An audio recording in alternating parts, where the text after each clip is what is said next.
Welcome back to another technical deep dive here in the debug zone. Today we're tackling a big question and breaking it down with insights from other users. Hopefully this clears up some misconceptions and helps you get the answer you need. So buckle up, stay a little curious, and let's jump right in.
And that's a wrap.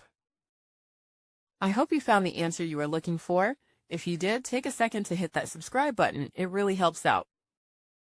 And let me know in the comments which solution worked best for you. See you next time in the debug zone.